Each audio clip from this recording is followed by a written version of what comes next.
My name is Jennifer, and at 43 years old, I find myself completely hooked on Spanish soap operas.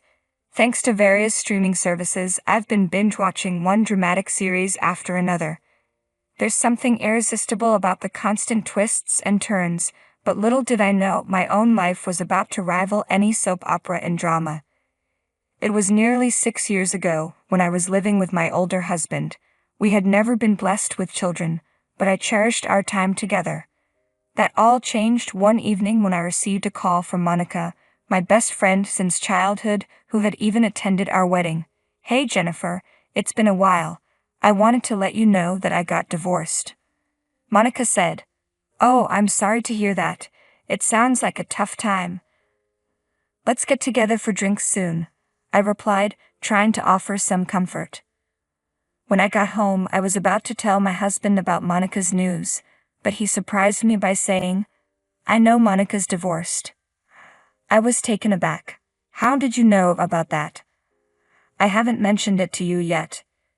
He looked at me with an expression that suggested he was piecing something together. "I think I overheard something," he said, though his vague explanation left me puzzled. I shrugged off the confusion and told him, "Yes, Monica is divorced. We're planning to meet up for drinks soon." My husband then asked, "Can I come along?" I was puzzled. I thought it was supposed to be a girls' night out. Despite my hesitation, I agreed to ask Monica if it was all right for him to join us. To my surprise, Monica responded enthusiastically, "Sure, let's all go out for drinks together." I was disappointed, wishing for a girls-only evening, but I relented. In the end, the three of us, my husband Monica, and I, met up for drinks. The night turned out to be quite enjoyable. Monica vented about her ex-husband's shortcomings, and we all shared laughs over her stories. It felt like we were having a great time, but when I excused myself to use the restroom and returned, I was taken aback by the sight of Monica and my husband gazing deeply into each other's eyes and engaged in a conversation that seemed a bit too intimate. A knot formed in my stomach as I took in the scene.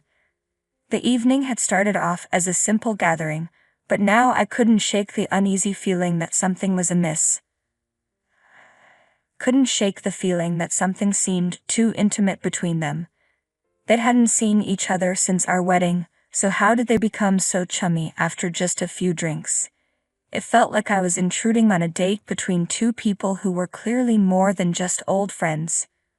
When I returned to my seat, they had resumed their normal demeanor, acting as if nothing had happened. I wondered if I was overreacting, but the uneasy feeling lingered. As the evening drew to a close, I decided it was time to settle the bill and leave.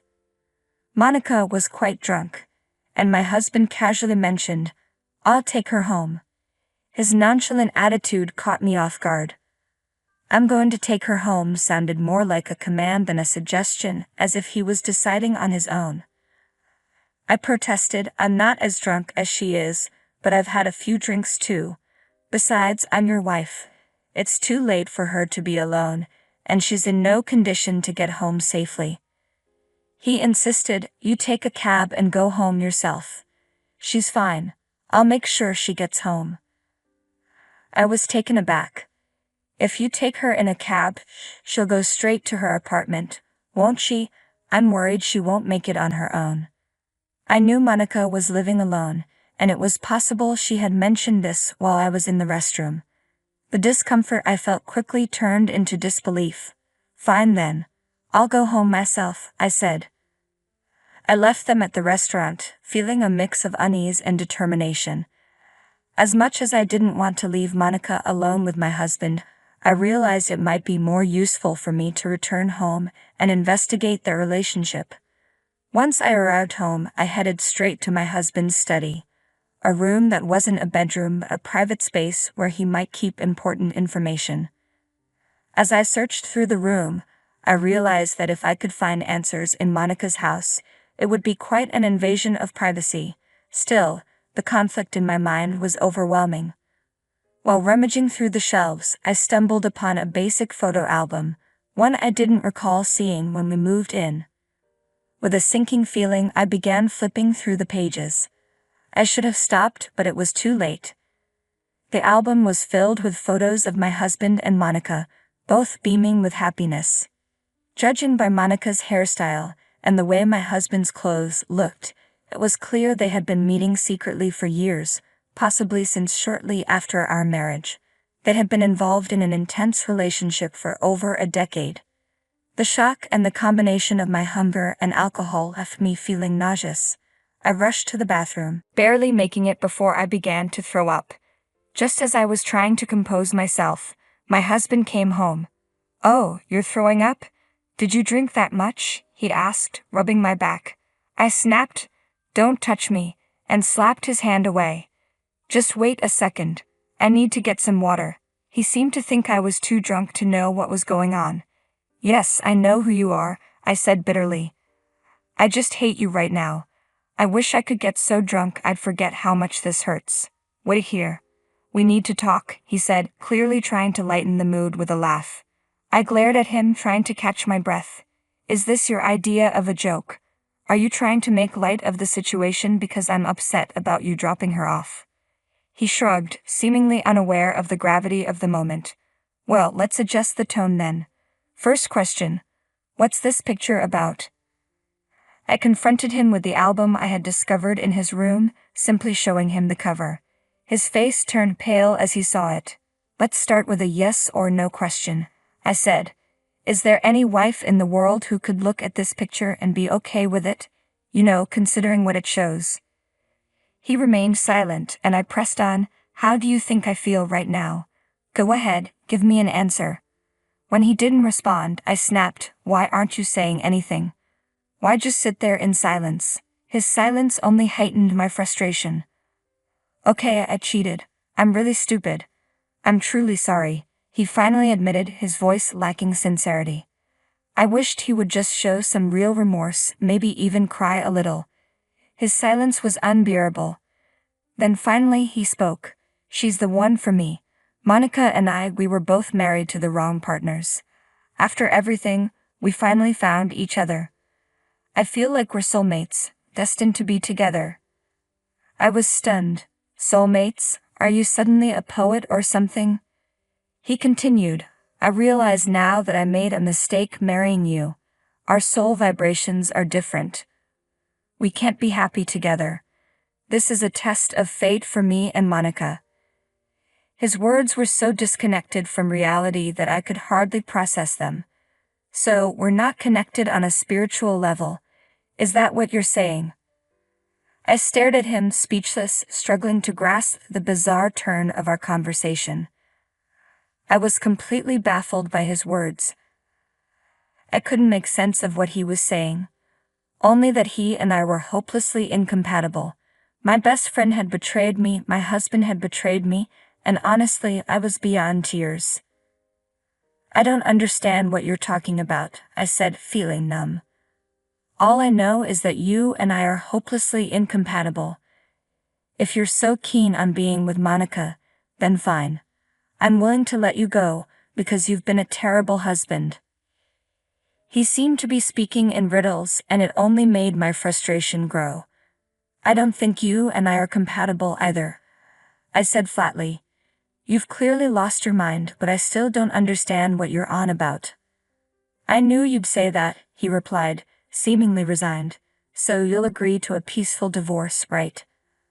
I replied, "So you won't be paying alimony then?" He didn't seem to grasp the gravity of the situation. "I don't think I'm in the right spiritual mindset to deal with you right now," he said, his voice trailing off as if he were in a different world. His incoherence was almost maddening. "What's the matter with you, Jen?" he asked. I responded with an equally ridiculous answer. "I'm ignoring your absurd divorce request." Ignoring his pleas, I headed to the shower.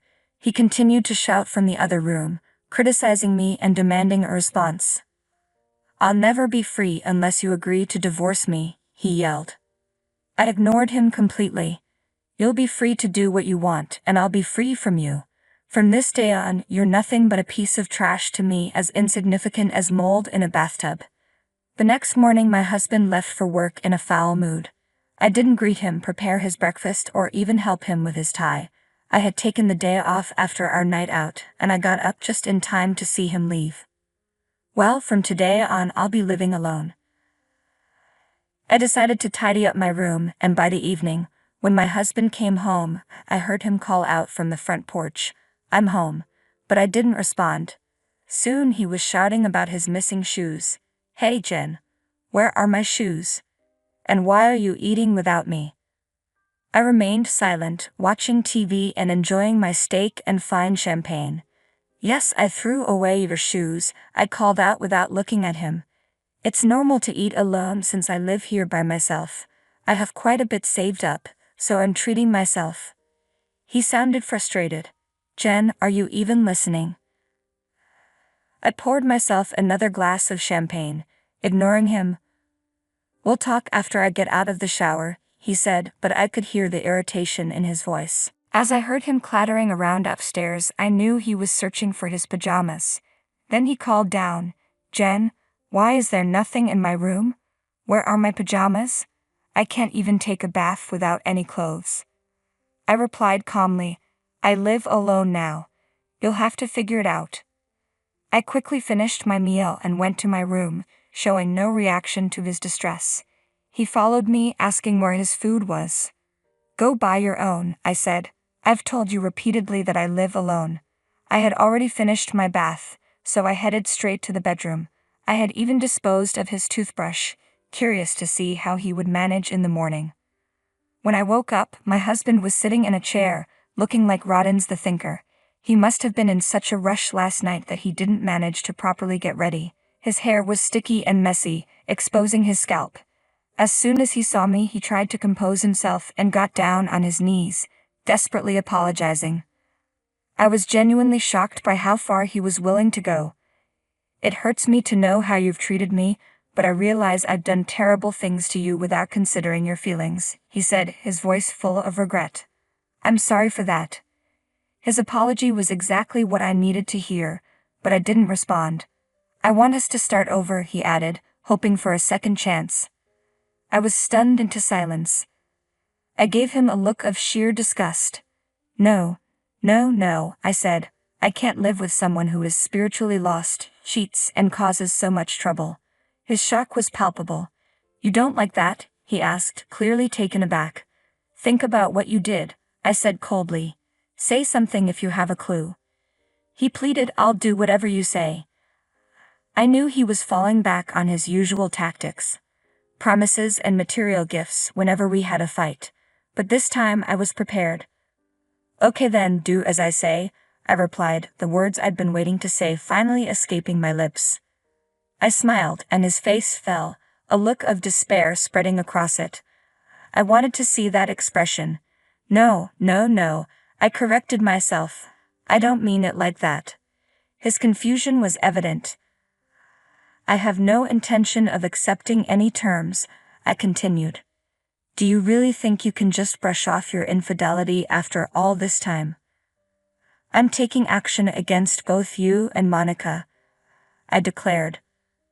"I'll do everything in my power to hold both of you accountable. And I'll inform Monica's ex-husband as well.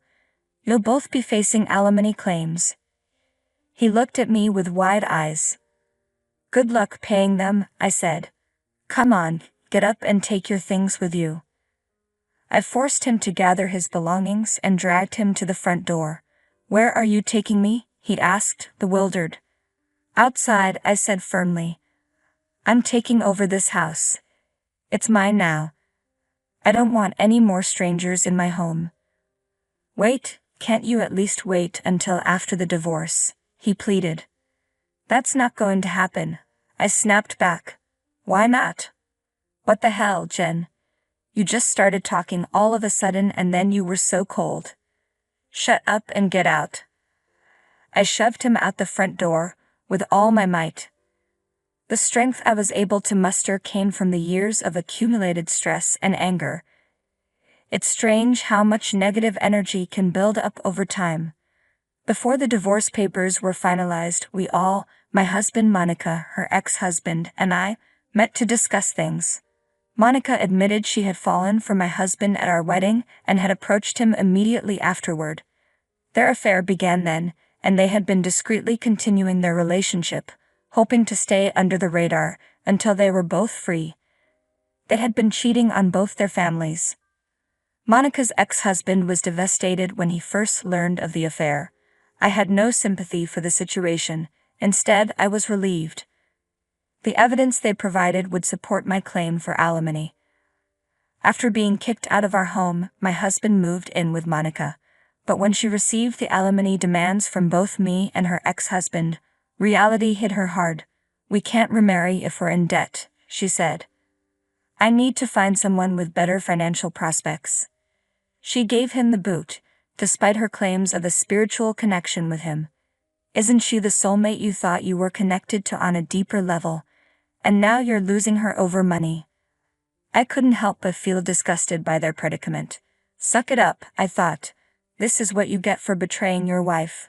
6 years have passed since then. While I was paying alimony, my ex-husband retired and had to spend most of his retirement funds on those payments. He still struggles, and Monica's situation isn't any better. She's living in tough conditions, having exhausted her savings on alimony, and no man would want to remarry her in her current state. As for me, I've been earning well but haven't done anything special with my money except focus on work. Life is unpredictable, so I'm trying to live modestly and do what I enjoy. They say, if you're prepared for anything, you're prepared for everything. I've been enjoying watching Spanish soap operas every day. Recently, I met someone at work who shares my interest, and we're even talking about traveling to Spain together someday. I look forward to that day, and I'm not concerned with soul vibrations. For now, my goal is to live happily and peacefully.